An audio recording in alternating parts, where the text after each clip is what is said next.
Welcome to the Fallen State. I'm Jesse Lee Peterson. Thank you all so much for being with me. Remember, you can support the Fallen State by going to TheFallenState.tv/donate or to Locals. Just click on the link in the description to support us there on Locals.com. And thank you all in advance. I have with me a guest today that I can't even believe he's here. I've watched him for a long time on TV, and you never think for 1 minute he would end up on your stage. Tommy Chong. And Tommy is a Grammy-nominated musician, actor, and comedian, best known for his part in the Cheech and Chong. Welcome, man. Thank you. I can't believe you're here. I can't believe it either. I see you got on TV so much. It was so funny, and I didn't grow up thinking one day I'm going to interview him. I'm glad you're here. There's a lot of surprises in this world, isn't there? It is. There are many. Well, I'm glad to be here. I was just commenting on your studio. It's real sweet, real nice. Yeah, it's nice and simple, and we got a lot done. Yeah, but I heard you had a designer do it, but that's the way to do it. Yeah. Get the artist, get the And he wasn't pro. like a professional designer. He just happened to be working for me, and he knew how to make.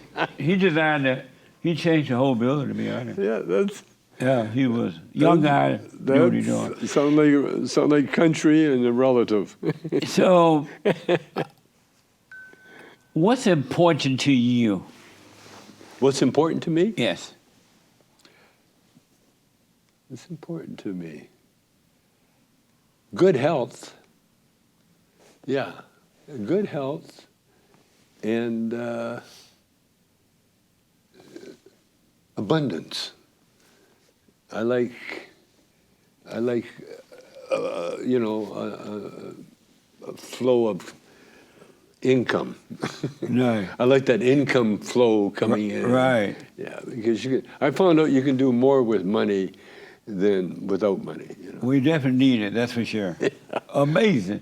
Yeah. And so you were telling us, you're from Canada, right? Originally, yeah. And from Canada. What's the difference between Canada and America? What kept you here? Population more than anything. Oh. See, all the population and the good weather and the opportunity is down here in the States. Right. And Canada is a good place to be from. but for me, it got too cold in the winter. And, I don't like it. And I grew up in Alberta, Canada, Calgary, Alberta, Canada. And although it works in my favor now, it was a very segregated, sort of like a prejudiced area, especially Calgary. Nice. Yeah, Calgary was known at one time as one of the most racist cities in North America. Really? Yeah, they had a Holocaust denier living about 20 miles outside of Calgary that wrote books how the Holocaust never happened and blah, blah, blah, that. So that's the kind of mentality. Wow. And I had a band there. We had the first rhythm and blues band in Calgary. And so the black population was like about 4 or 5 families. That's about all. But I hooked up with the football player by the name of Tommy Milton. He was a descendant of the people from the States, that went up there during the period, of escaping the slavery. And so Tommy was a singer, I was a guitar player, so we put a band together. And because I had another partner, he was full-blooded native, Dick Bird. He was a Sarcee native. We called ourselves the Shades. Oh, nice. Because we were all different shades. Different shades. And we became very famous, and we got so successful that we got kicked out of Calgary. Nice. We got, the mayor actually called us into his office, and the chief of police was there, and I guess the city attorney. Yeah. And I thought we were going to get some kind of award because what we did, we started a teen club because there was nothing for teenagers to do back then in the 50s. And so we started a club. And by starting a teen club, you get things donated to you, you know? And so the Legion Hall donated their venue, their dance hall, what was in the middle of Calgary, downtown Calgary, and we got it every Saturday night. And oh man, we packed that sucker. Nice. And we had people coming from all over Alberta, BC, even down from the States, coming to hear the band. But we got so popular that the police, and because it was Saturday, and they closed, you know, the what do you call the church laws, you know, close the bars at midnight. Yeah. Midnight. Oh, midnight. In Calgary. Whoa. It was midnight. So we got a whole bunch of rock and roll kids with nothing to do at 12 o'clock midnight. Right. And so they felt we were the problem, and so the mayor and they wanted us to leave town for Christmas, and that was would have been our biggest time. But we were so glad to get out of there. We left, never came back. Amazing. How did Cheech and Chong come about? Cheech again was in the '60s, was up in Canada dodging the draft. Like he got drafted and he didn't want to go, so he became a landed immigrant in Calgary. So did you know him in Canada too? No, well, I met him there, but I didn't know him in Calgary. By that time, I'm 10 years older than Cheech, and so when I got kicked out of Calgary, he was still in high school, and then when we got discovered in British Columbia by Motown, and so I signed with Motown, or the band signed with Motown, went to Detroit. '67, and then when I came back, I got fired from Motown. That's another thing. Every advance I made, it was because I got fired. Nice. And so when I got fired from Motown, I came back to Vancouver, and that's when I ran into Cheech. Because when I came back to Vancouver, even though I'd been with Motown, I wasn't the best musician. I was a songwriter, but not the best musician. And I saw a theater group called The Committee in San Francisco, and I fell in love with their humor. And so then in my mind, I wanted to do what The Committee was doing. You know, they played music as well, but I ended up starting an improvisational strip joint in a strip club, because you were in a strip club? Well, this is Canada, okay. The first club was given to me because the guy built a building, and he wanted a club in there. Right. And so he literally gave me a club. Right on. We built that club up so that was really doing incredible business. That's when Diana Ross and Berry Gordy eventually saw the band, and they hired us. You know, right on, as soon as Diana Ross saw us, she signed us. Nice. And our claim to fame as the Bobby Taylor and the Vancouvers was a few things. Our number one claim to fame was we were the ones that discovered the Jackson 5. Oh, okay. The Jackson 5, they won a contest to perform at the Regal Theater in Chicago with Bobby Taylor and the Vancouvers, my group, and Jerry Butler. And that was the lineup. That's amazing. Yeah. And wow. So the Jackson 5 came, they performed, they were so good. Yeah. Michael sang My Girl, and he was a little adult at the time. Right. He could dance, could sing, could do everything. And so Bobby told Joe Jackson, the father, and that, he says, bring the boys to Detroit, because we were in Chicago. bring the boys to Detroit, and we'll get them signed with Motown. And so Joe said, okay. So the Jackson 5 moved to Detroit, or the kids anyway, right, and stayed with Bobby for almost 2 months, 1 month for sure. And that's before Barry got around to seeing him, Berry Gordy. right. And then, of course, when they saw him, and they signed. Yeah. No, they changed the story. They changed it where Diana Ross found the Jackson 5. Oh, I do remember hearing it. Why did they change it? Because who was Bobby Taylor in the Vancouver? Nobody. Oh. Who's Diana Ross? Yeah. Everybody. I so see they that, yeah. so they wanted Diana to have So that. did they give you guys any credit at all? Well, we did a documentary, and in the documentary, I tell the story, and in this documentary, they did the research, fact finding, and they found out that Bobby Taylor produced the first Jackson 5 album. Mm. And so that's our proof. Oh, right on. Because other than that, Bobby never produced any other album. But that was our reward for bringing Motown. Bobby got to produce their first album. Amazing. That's amazing, man.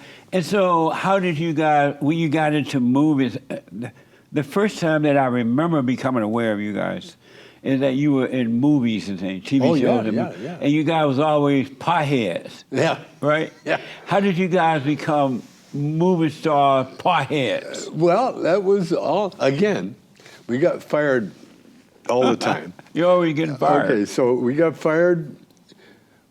After I started the strip club theater, and I turned the girls from strippers into actresses. And, because when I got fired from Motown because I had to miss a gig, Bobby had split from us. That's the way Motown and those groups do. When they get a good singer, they move the singer by themselves. And so Bobby got moved. Then my job was backing up Chris Clark, another singer for Berry Gordy. And in the meantime, I had been deported from the States because I'm Canadian.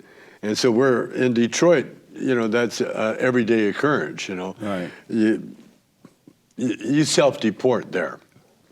And so I had to get a green card to work. Oh. And so I was in the process of getting a green card, and I had to miss a gig in order to do a meeting.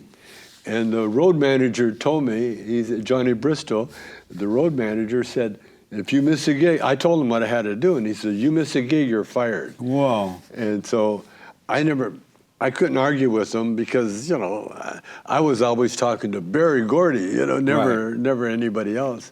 And so sure enough, I went and did the meeting, got my green card, came back, got fired.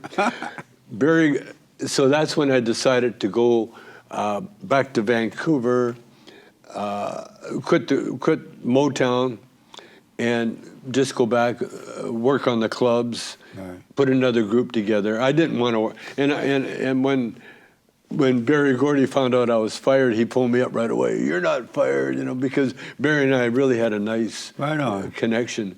Because we brought him the Jackson 5, so I think he had a nice thing for me. But I told Berry, I said, I want to be a Berry Gordy. I don't want to work for one, And, and he says, I understand totally. Yeah. So he gave me a nice severance pay, and then I moved to. By that time, I had my girlfriend and our illegitimate baby, and I was a Motown musician. Yeah, had a wife and family in Vancouver, and a girlfriend on the road, and wow, amazing. Yeah.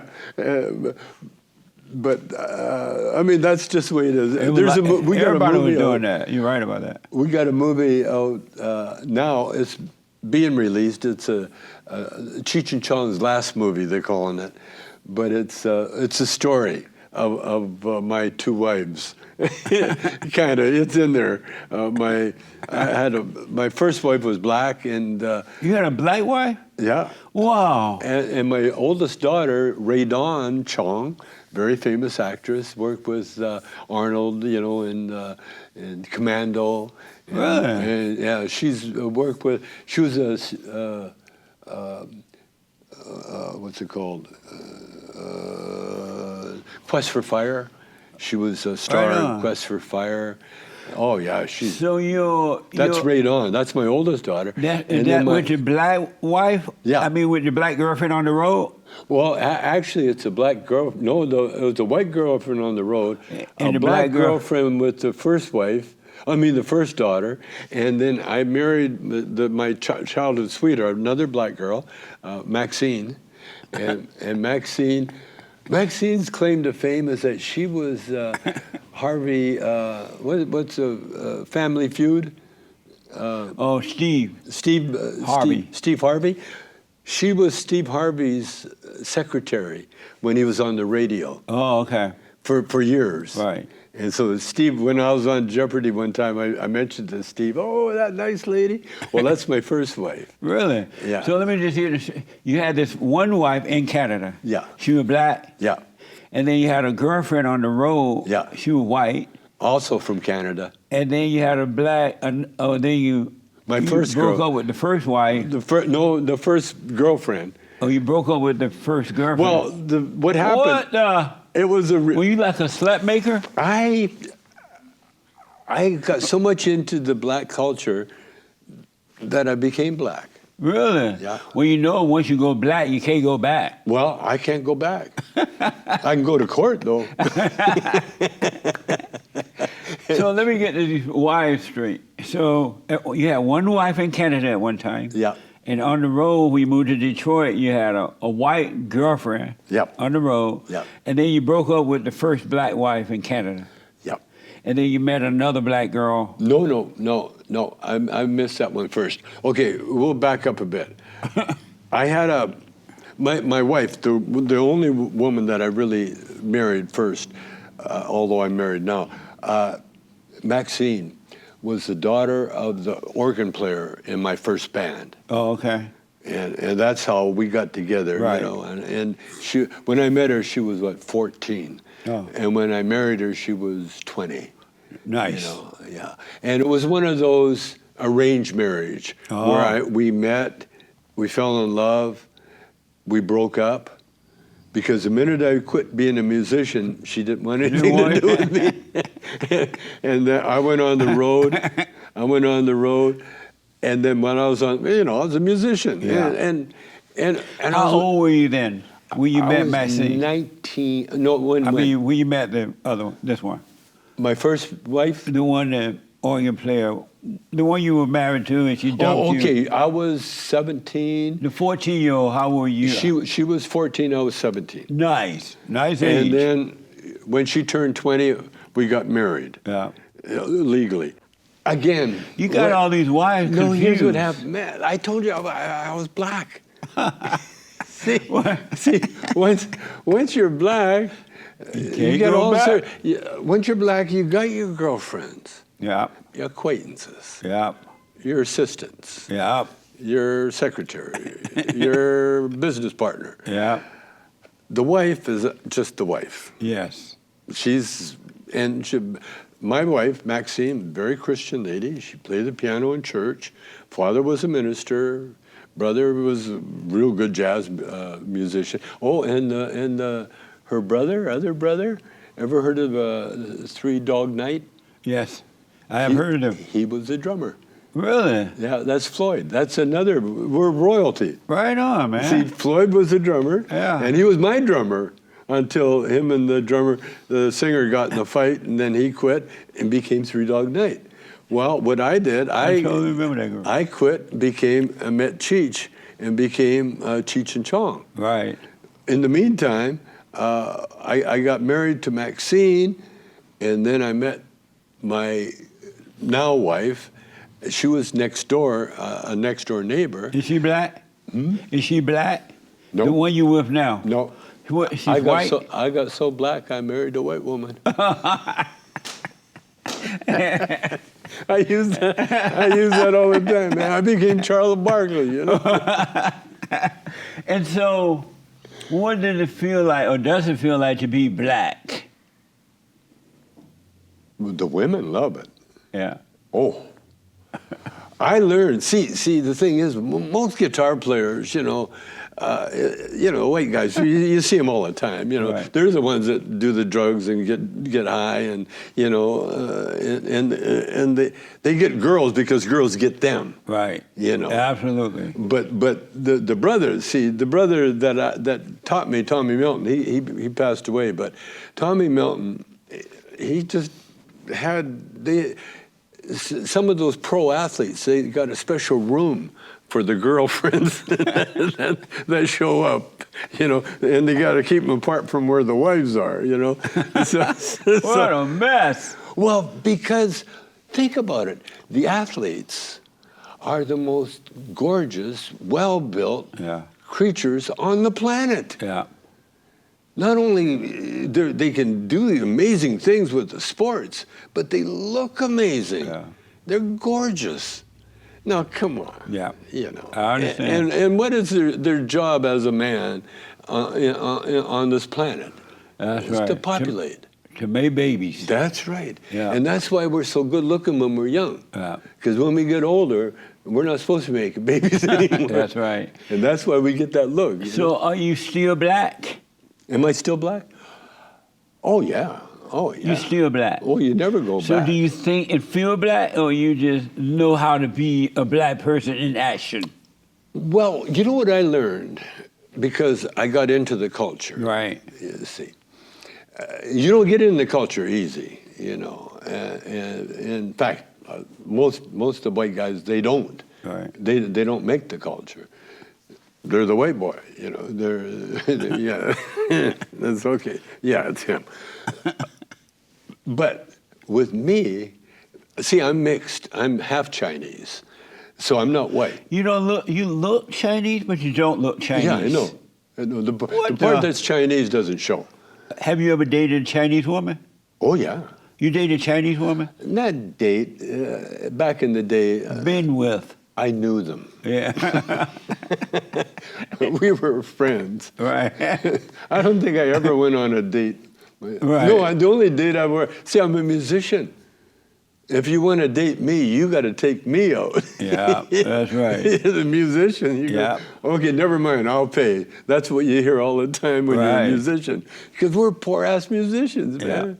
Motown, man, I was, Barry's making all that money, and we're getting paid, Yeah. Here's your little bit, But that's okay. Yeah. So which culture of women are difficult to deal with? Black, Chinese, white, or which is most difficult? For me? When you dealt with the different races of women, which was most difficult to handle? Or, want to be crazy? Well, it's all an individual thing. It's very individual. My oldest daughter's mother, gorgeous lady, but she was a rebound because my first girlfriend put me down. And you know why she put me down? Why? Because I quit being a musician. Yeah, that's See, right. I was a musician in Vancouver. Right. Now I'm attractive. But come back and I got a job as a truck driver. Oh, that would do it. I had a steady job, I had everything, but as a truck driver. Yeah. And it was like, And so... Were you hurt by that? Oh, yeah. It broke your heart? Well, it broke my heart. Then I met this other tall, gorgeous lady, and we had a telephone romance, just on the phone. And she was so into jazz. That was my church, the jazz music, because I believe that's the ultimate church. Yeah. Just like I believe golf is the ultimate sacred game on the planet. Right on. And so which race of women were most difficult to deal with? Well, if you're honest, and you have to be. Yeah. Where I was, I was the most difficult one to deal with. The women, they love me. they love me unconditionally, and they still love me unconditionally. And but I support. You Right. know, I got I'm very generous with my family. You know. How many children you have? I got five. I got. Let's see. We'll start with Ray Dawn, Robbie, Precious. Precious. That's 3 daughters with 3 different women. Whoa. So you made all girls Ray first? Dawn, Robbie, and Precious. And Precious is my white. Precious sound like such a black name. I know. It was a black name. And the wife was black too? Huh? This who No, that's my white one. That's your white one? Yeah. So you had a white baby with a white woman, and you named the baby Precious? Precious, yeah. Now, don't forget, at the time, she went on the road with me. Shelby is her name. That's my wife now. She went on the road with me. She was pregnant. And we both looked at each other, and it was an accident. We'd taken acid, LSD, and somehow we weren't supposed to, do the thing, because she had not ever planned to be with me. Yeah. Because we were neighbors, and I could get her in the club. We fell in love, but we were friends first. And we still are best friends. And she's probably the smartest. She's responsible for Cheech and Chong. She's responsible for us even getting, because Bobby Taylor was like a ghetto rat, And first chance he got, he tried to steal the drums and leave. He did all that shit. And then we fired him, and then he wanted to come back. And I wasn't going to have him back until my girlfriend, Shelby at the time, she said, yes, bring him back. And I said, yeah, but she goes, so what? He sings so good. He brings the people in. Right. Never mind that. So she talked us into that. And then when I met Cheech, she understood what I was trying to do, and so she encouraged that, Right on. And so she's been my brains. We just had a meeting at the house about all the products we got, thanks to her. Right on. Yeah, because we're on the road, we were doing stand-up, and I'm signing these bongs, and then she said, why don't we have our own bongs to sign? Right on. And so we started a bong company, and that was her. Nice. And so she Shelby, and then like I said, she's part of the show, and then she's helped me write, and she designs all the clothes. Does she obey you? No. Are you kidding? In fact, if I want anything done, I got to play that trick that maybe I don't want that. Oh no, she's great. But they put her in they put her in the movie. Oh God. And when I say they, I'm talking about my daughter and Dave that did the movie, but they didn't show her in a good light. Shelby, they showed her kind of in a sort of like a. But it made the movie, so I can't complain there. But it made a lot of uncomfortable feelings. So you have 3. You stopped at 3 kids, but you have how many? 5? We got the five kids. So you got I got a grandson that has kids, and so that's Ray Don's oldest boy or only boy. But you have Morgan. how many? Yes, sir. How many you have? I got 5. And so you have 3 girls and 2 boys. Yep. And so you made girls first. Yep. But normally men make boys first. Yep. What happened? I'm not normal. Man. And then you have any grandchildren? Yeah, I got great grandchildren. How many? Oh, really? I got 5 great grandchildren. I got Kira's the latest one. Kira, Kelly, Camilla. Well, those 2 are kind of adopted, but they're still mine. Then I got Gus and Jack. So I got 5. Right on. And so how did you manage, you're close to all your children? Yeah. How did you manage to work that out? Because normally the wives won't let the children come and be with the father or be around other wives, the money, huh? That'll do it. That's all it takes. Yeah. I need, you got. Yeah. You know, and not only that, but yeah, I mean, like there's squabbles, who's closest to who in the family, but Yeah. I'm old school, and I'm old. I'm getting deaf and blind, and rather than fight it, I kind of enjoy it. Yeah. Nice. I like the status, and you know what I found out with kids, it's a Chinese thing too. You want kids to love you, help them. Help them, and if it's financially, always be there for them. I mean, they don't need to learn a lesson. All the lesson they really need to know is that when they need something, Grandpa's there. Grandpa's, he's good for it. So your mother was Chinese, No, my father was Chinese. and then your mother was white. My mother, my mother was Scotch, Irish, and Native American. Whoa. 20% Native American. That was a big secret. Now, she married a Chinaman. That was no big deal. Right. Well, because it was out in the open. You can't hide that. Right. He was 5'3", she was like 5'8", so they had that discrepancy. But my mother was incredibly beautiful, and my father was super handsome. Short, but all man, but my mother had TB, and so I didn't see her.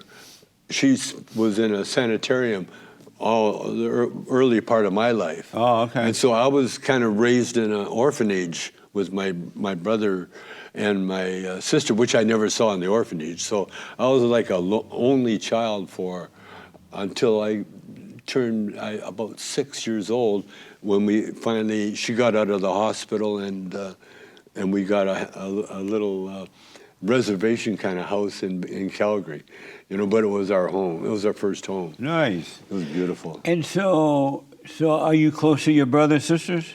Well, my brother passed away. My sister's still here. Not close to my sister at all, but it's 4 years difference, Right. but miles when it comes to culture. Yeah. Amazing. Especially when I started dating black girls, my family was little. My dad, first time I brought home a black girl, I was a dancer, Lindy Right. Hop, and so that's how I connected with them. I got in through the dancing, and so I brought my dancing partner home one time, and I didn't think about nothing about it. My dad takes me in the other room. He goes, "Son, she's black." And I said, "Dad, you're Chinese." Nice. Well, you're like, what the? Yeah, that's amazing. Of course, they ended up loving Maxine I know. almost to a fault. When I ended up finally got myself the white lady, they weren't happy at all. Really? No. They had turned black too. And so what made you go white after all the years and then finally end up going white? Why? Love. I fell in love with this girl. When I first saw her, I fell in love with her. I just saw her, but she was young and a teenager, and but every time I saw her, there's a connection. Yeah. Oh no, we go way back. Her Right and on. I go way back into other lives. So how old are you now? 86. 86? Yeah. 86? 86. Did you come in here on a stretcher or a wheelchair? Actually, I was driven here by my son, who has a new Tesla. Yeah. No, I don't drive anymore. Nice. So 86. Yeah. Any regrets? Oh, yeah. But I Really? can't remember them. Nice. That's right. No, I don't. No. Look at me. And in fact, people say to me, because now when I get asked to do, to talk, Yeah. a lot of times they remember my comedic days, Right. But I'm too old to do TNA jokes, that kind of thing. Right. And so now, if I'm going to talk, I like to leave something of substance, You know, it's like someone begging. You know, you don't want to just give them emptiness, you know. Right. Give them something they can use. And so I always, I went very spiritual because in my travels, and I've learned the secret. See, it started off with jazz. And I had a jazz player one time give me a book. It was called The Third Eye, and it was by T. Lobsang Rampa. But it got me into spirituality. And then, like I said, my first wife was the church, you know, Baptist, a Christian, you know, all the way. The first wife, Christian, right? Yeah, total Christian. And then, but I started studying spiritual books, Course in Miracles, and there's all these, I don't know if you've heard of Joel Goldsmith. No. Joel is a Jew, a New York Jew that discovered Christianity through Mary Baker Eddy, which was a church of what's it called? It's a church anyway. Oh, okay. Not Scientology? No, definitely not Scientology. Oh, okay. No. So are you a Christian now, or are you? I believe in Christian writings, but I've simplified everything because of people asking and so on, but I've simplified it to the Lord's Prayer. Everything you need to know is in the Lord's Prayer. Right. It is. But you have to dissect every word and see how powerful that word is. Absolutely. Because when they say, in the beginning was the Word, it was the word, the meaning of the word, that was the beginning. Yeah. And the beginning only means the beginning of knowledge. Because we live in an eternal state. We've always been here in one form or another. But it's the mind that evolves to the point where in the beginning was the Word, and the Word is God. You see, that word is so powerful. Hallowed be thy name. That's in the prayer. Yeah. Now that word, hallowed be thy name, is the beginning and the end and everything right there. Because what it's telling you and telling us is that word has so much power used properly. Yeah. With faith. If you have the ability to have the faith to believe in God, because if you read further, everything good on earth was made by God. Yeah. And everything that was not made by God was not made. Amazing. And so everything on earth is good because it's made by God. Yeah. Now, the thing that's not made by God is in our imagination. Yeah. Because you cannot have, in other words, everything has an opposite in order to exist. Like you can't have up without down. Yeah. You can't have right or right without left, you see. If you got right, you just got right. Yeah. But the opposite is the opposite. So you need opposites. Now, what gives us power? And in the Bible it says, what is power? The belief in God is light. No, let's go physical with light. What is light? Light is the meetings of two immovable forces, negative, positive. When negative, positive, again, made by God, when they made, because the positive can never change and always be positive, negative can only be negative. And so when they clash, they create power. They create light. Amazing. So let me ask, because of time, and it's very, very interesting what you're saying, do you have perfect peace? Do you have perfect peace? No, no one does. You don't have perfect peace? No one does. And why don't you have it? Because you know God, you understand how the mind works, and Christ came that we may have perfect peace. We're trying to keep our balance. Meaning what? Meaning we got gravity. See, we live in a physical world. Right.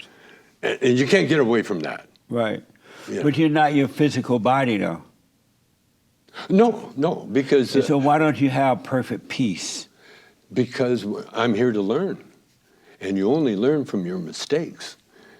And so I'm here to make mistakes. And so you believe that you have to make mistakes in order to learn? If you didn't make mistakes, you would not learn? That's right. But God doesn't want us to make mistakes. He made it so we wouldn't make. That's why He gave us the light. No, He gave us the light so that we would not make mistakes. Well, theoretically, but the idea, this is how you need evil. If you don't have evil, you don't have good. You need the opposite. So there will always be evil, and there will always be good. Because they're in the physical world. Right. You see. But now, let's talk about what's the opposite of everything. But evil... What is the opposite of everything? I don't know what you mean. Go ahead. What is the opposite of everything? Is what? Nothing. Okay. So, if this physical world is everything, what's the opposite? Nothing. That's your spiritual world.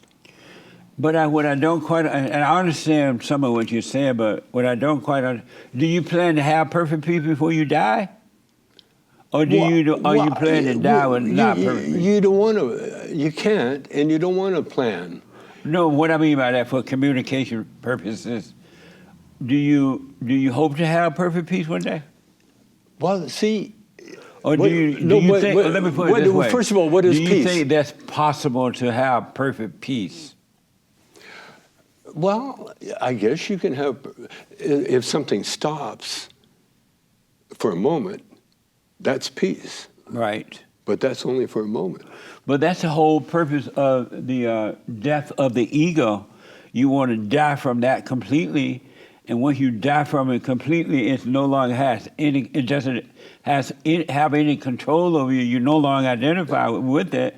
Then you can have perfect peace. What does Jesus say to the cripple? Do you get up and walk thing? Yeah. Right. Yeah. What about that? Well, that cripple, because he knows he's crippled, right. He needs that staff in order to keep him upright.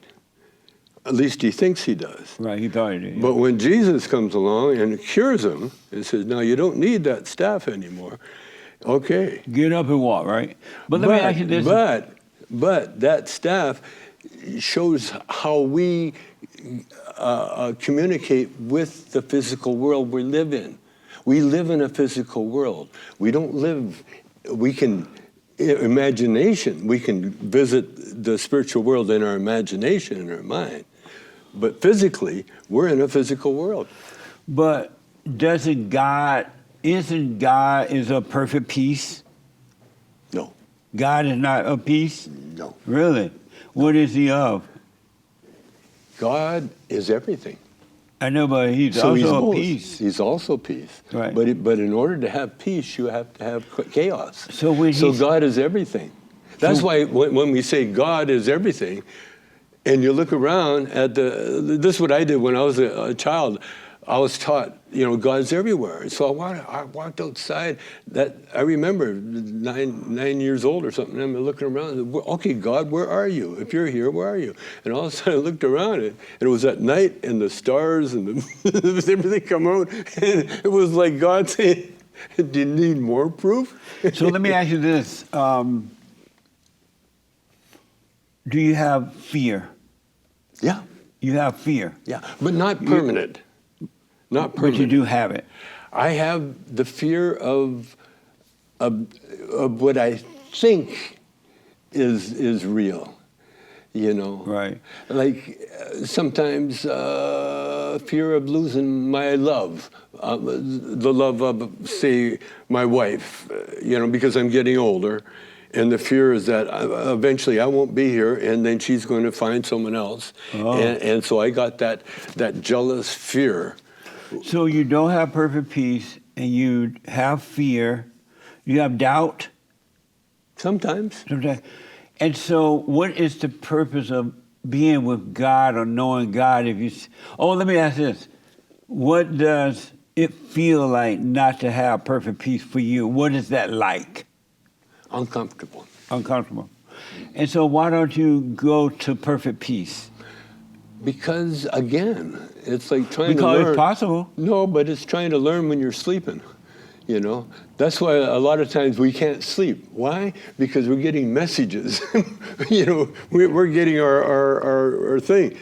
You only sleep in order to replenish the cells in your body, you know, because you can't have them going all the time. They need rest in order to build. Do you create your own thoughts? Yes. And how do you do that? With my brain. But how do you do it, though? With God. No, tell me the steps of how you create your own thoughts. Create my own thoughts? Yes. I listen. See, a lot of people pray. I listen. Because God has been talking to me since I can remember. Since I was very young. And so if you create your own thoughts, why do you create thoughts that will give you fear or give you doubt or why do you create those thoughts? Because you can't help it. When you're in love, you can't help it. But your fear is not just being in love, you fear other things too. Oh, right? yeah, fear for your kids, fear for all sorts of things. I mean, those kind of fears, you know. But God you know, did not. What I don't fear is being mocked or being teased or being. See, when I was a little kid, I grew up and I experienced prejudice. Because you were black, that's why. Well, because I was black, or because I was brown, or because I was short, because I was poor, because I looked native, all sorts of weird little things. But it was only these weird groups of people that were fearful of me. Right. You know, I knew myself, and all my friends and everybody else that knew me. You know, because we need each other. That's the whole point. I got to ask you this, and man, we can go on all day and all night, but I got to ask. Why don't you let go of thoughts so that you can have perfect peace? I don't want perfect peace. You don't want it? No. Oh, that's different than you don't want it. No. You won't get it, okay? You like your hell. Turn the music up. You love your hell. Well, you learn a lot more in hell than you do in heaven, you know. And so you... There's a lot more going on in hell than there is in heaven. Amazing. And so you love your hell.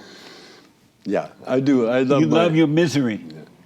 Yeah. Then that's why you don't have peace. You love your hell. That's right. Really? That's right. Yeah. Nice. Okay. Well, what's that saying? You can rest when you die. You know. I wouldn't take that risk if I were you, but okay. But let me ask. So, when you and Cheech were doing the pot show, were you really high or were you just acting like you were high? Sometimes we were high. Usually not. Right. Usually just acting. Right. Yeah. If you get too high, you can't.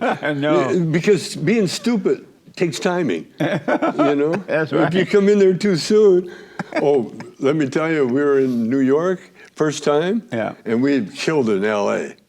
But we never worked in New York. Well, New York is like a test.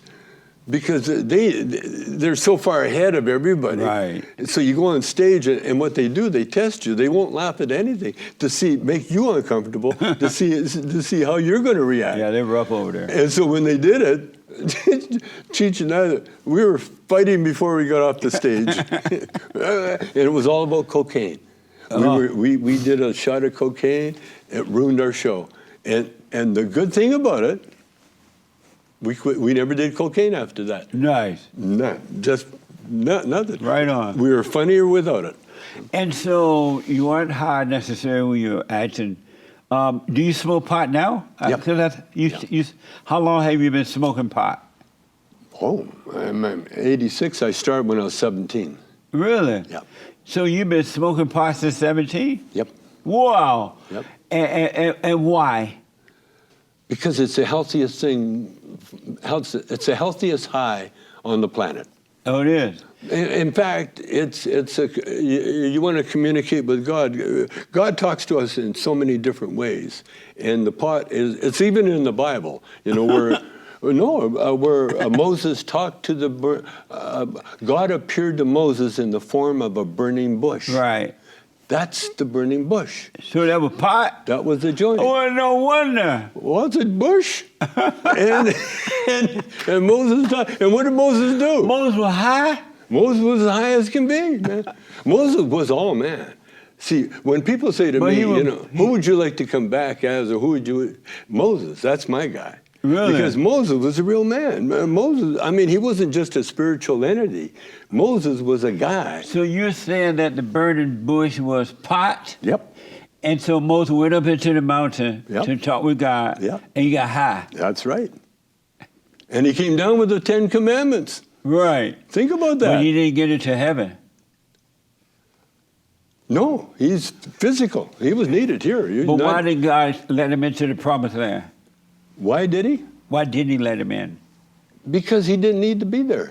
Why not? He was already in the promised land. He was high? When you're talking to God, you're in the promised land. Amazing. So what is it like for you at 80? What, 87? 86. 86. Are you high now? Probably. You get to an age where you can't tell. I swear to God, I wake up in the middle of the night sometimes and have I got COVID? No. Oh, right. I took a gummy. That's right. Okay. Then go back to sleep. What? And so you really believe Moses went up to the mountain, met with God, and the burning bush was pot? That's right. And he got high. That's right. Where'd you get that from? The ground. Where we get our pot from? No, but where'd you get that from? That Moses was high up in the mountain? God. God told you that? God told me. God told you that. Yeah. And God told you that. I'll tell you, I was on stage. It was a weird stage too, and my son he heard me say it because that's the way comedians work, artists work. That's what we get the inspiration. Inspiration is just God talking, telling you what to do. But if you have God, why do you need pot? Because that's how we communicate. Pot. But pot tends to lower your consciousness, and it makes you think that you're talking to God. Oh no, that's what you think. Yeah, I mean that's what other people, when they're looking at you, I bet he's thinking, you know what I mean? They look at you, they don't know. See, you can't get inside people's head. You see, and that's with me because my relationship with God goes right to my very beginning. You know what? When I was a baby, when my mother had me in the Edmonton General Hospital, guess where they moved? They moved to a homestead, and we lived in a converted chicken coop, otherwise known as a manger. Whoa. I remember chicken coops down in Alabama. Yeah. And so what would happen if you didn't smoke, you think? If you didn't get high again, what do you think would happen to you? Well, I went through that when I went to prison. You went to prison? Yeah, I was in prison for 9 months. Really? And I quit smoking a year before I went, and I stayed clean until a year after I got out. And so it's 3 years. How was that for you? I spent a year. Oh, it was great. It was great. But it was also great when I got to smoke the first joint again, man. It was like, wow, this is so good. But, oh, man. Yeah. But pot's different. As you get older, your relationship, it's not as abrupt as it used to be, because, I know the feeling in the body. And a lot of times, especially when you're communicating with God, when you're hearing God all the time, like I do, it's irrelevant. It's irrelevant whether or not I'm high, because his words are so powerful. Really? But so you're in prison for 3 years, you said? No, I did 9 months. Oh, 9 months. But I was on pre-trial probation. and they drug test you all the time. Oh. See, I wanted to show the world, and I did, that pot is your choice. And if you don't want to smoke it, don't smoke it. There's no addictive quality. It's only mental quality. You want to legalize pot, right? It's legal, yeah, for sure. But you want it legal all over the world, yeah. all over the country? Yeah. Really? And why do you want it to be legal all over the country? More to stop the DUIs. Oh. Yeah, you know. Do you want other drugs to be legal too, or just pot? Well, I only know about pot. Oh, okay. Yeah, so I don't know about the other drugs. And you smoke pot every day? I try to, yeah. Really? So let me ask, because of time, they're letting me know here. Do you think men should play in women's sports? Men should play in women's sports? Right. Well, they do. Sometimes. I know they do now. Oh, the transgender. transgender? Yeah, should they play in women's sports? I don't see why not. No. Put an asterisk, little penis beside it, you know, beside the, depending on who you are, you know. Yeah. And should women be allowed to play in men's sport? Sure, why not? And do you support abortion? Oh, absolutely. Absolutely. And why? Why do you? It's a medical procedure. It's like saying, do you want your tooth out or not, you know? Because that's what an abortion is, an extraction. Oh. You know? So do you want your teeth? I believe in abortion for a tooth, and I believe it for a fetus, you know? Amazing. Yeah. And so would you ever agree with a woman if she wanted to abort your child? Would you say yes to that? Absolutely. Oh, you would? I've said yes. Really? Yeah, a couple of times. 2 times? Maybe more. Really? That I know of. I don't know. I do know one thing, especially in Vancouver, when a girl would get in trouble with someone else, they knew that I was good for it. And so they'd come in and try to get in trouble with me, really? And then tell me the bad news. But either way, I'd say I'm going to help however I can do it. Right. And if a woman needs an abortion, I can help in any way. I'm there. It's a medical procedure. So you think killing a baby in the womb is just a medical procedure? We are eternal beings, right? Are we not? Right. Okay, so that baby, when like they said, every ounce of water that was here during the Big Bang is still here. Amazing. So okay, now think about this. We're 90% water. So as humans, 90% of us has always been here, the water. So why not the other 10%? The earth, everything else. Amazing. We are eternal beings.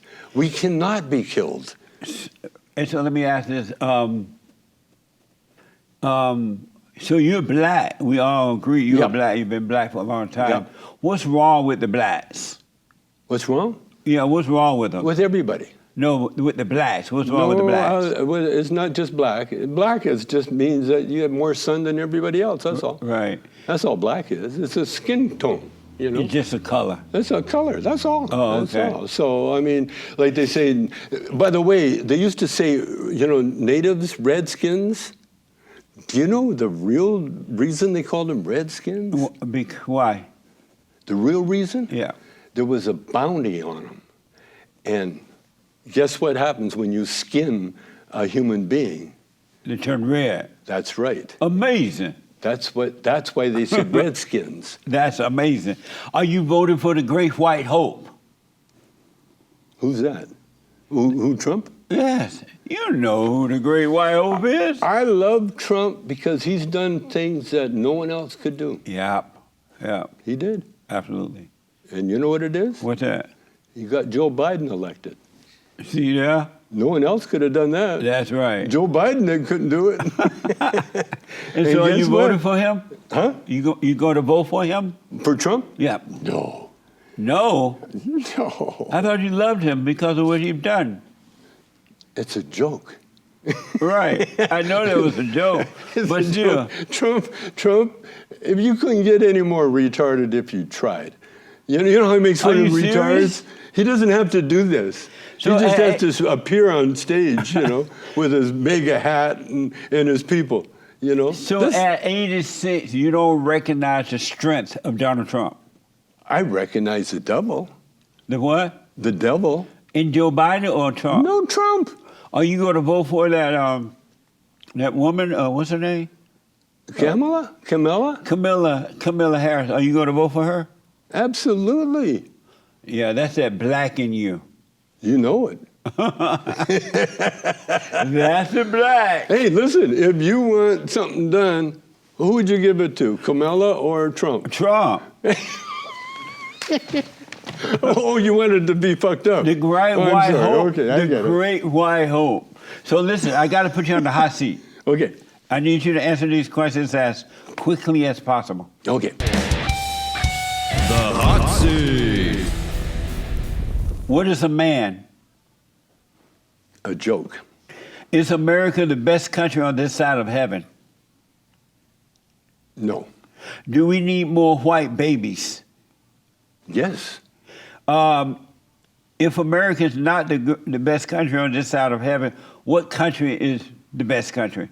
Which country is the best country other than America? Probably Greenland. Greenland? Oh, okay. So I asked, we need more white babies? What did I say? Yes? Oh, okay. Pick one, Jimi Hendrix or the Beatles? Oh, the Beatles. Should we give the blacks reparations? If they can, like an Easter egg hunt, yeah. Make them work for it. Do you trust the government? Absolutely. Does a chicken have lips? No. Should America have free health care? Yes. Is it wrong for a black man to love the Confederate flag? Is it wrong for A black man to love the Confederate flag? Oh, you mean to love a slave owner? The flag. Well, that's a slave owner. Is that what they're talking about? I met a lot of people that they loved their slave owner because they didn't have to think. They had everything given to them. So Amazing. What's the longest have you gone without smoking pot? Would I say 4 years? 4 years? Yeah. And do you love white people? Depends. Do you love white people? It depends on the white people.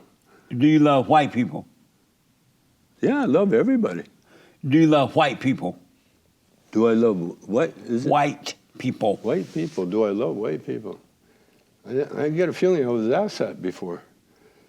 Yeah, I love everybody. Do you love white people? Yeah. Or no. What am I supposed to say?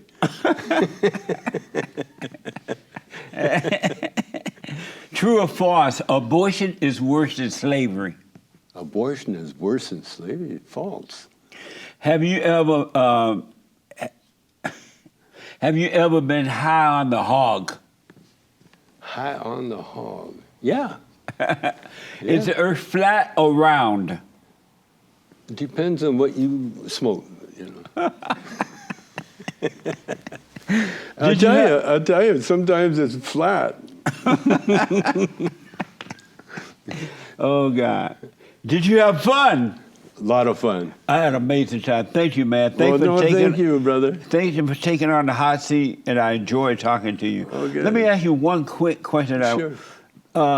You're 86 now. How does the world look to you now as it did, as opposed to what it looked to you when you were younger? It's kind of, right now, the world is kind of out of focus, you know, because I got bad eyes. And, but I've got faith. See, if you got faith, you're just in the middle of a great drama or a great play. You know what I'm saying? Okay. Because that's what we are right now. I mean, I never expected we did what we did. Yeah. I love what we did. Yeah. And I love that whole attitude. So no, we couldn't live in a more perfect environment. We couldn't invent one. Amazing. when people want to go, like when Elon Musk talks about go live on Mars, you know what I feel? I tell him, you go live on Mars. I ain't moving out of L.A. Amazing. Tell the folks how to get your whatever you want to promote.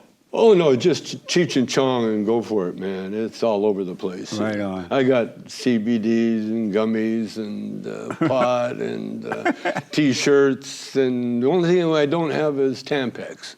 And I'm working on that. Yeah. Right on. Well, I really enjoy you coming on. Thank you so much. I do appreciate it. Thank you, my brother. And thank you all for tuning in. I absolutely appreciate it. Don't forget to like, follow, subscribe, ring the bell, and go to TheFallenState.tv/donate or click in the description link and go to Locals to support us.